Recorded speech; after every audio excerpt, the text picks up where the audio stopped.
唉，啱啱老細落 order，話聽日得20分鐘時間食飯咋。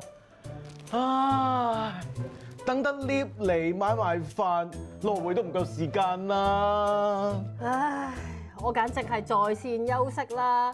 老細話聽日要我留喺公司 stand by，隨時 on call 啊！唉，捱下啦！嗱，張大單緊要啊！你哋就當幫手，只要捱過咗聽日，我請大家飲下午茶。老細，唔係捱唔捱嘅問題，係合唔合法嘅問題。勞動關係法白紙黑字規定咗，唔係你想點就點㗎。第一，為咗避免連續工作超過5小時，僱主必須要安排休息時間連續30分鐘，而呢30分鐘係法定嘅。等陣先。咁如果我分開幾次休息，加埋有30分鐘，咁得唔得㗎？咁梗唔得啦，非連續休息係唔算數㗎。30分鐘你分成6次，每次休息5分鐘，咁同冇休息有咩分別啊？呢啲侵害僱員休息權嘅違法行為係會按人頭罰款㗎，每個最高罰款25,000澳門元。25,000嚇！我以為湊夠時間就得咯喎，麗姐大鑊啦今次。咁老細要我喺位度食飯，隨時聽電話，又算唔算休息先？梗係唔算啦。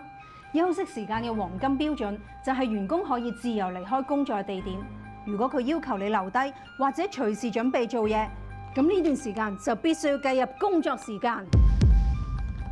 換言之，如果佢要求你一邊食嘢一邊做嘢嘅話，唔單止要計入工作時間，而且如果超過正常工作時間嘅話，就必須要有超時嘅補償。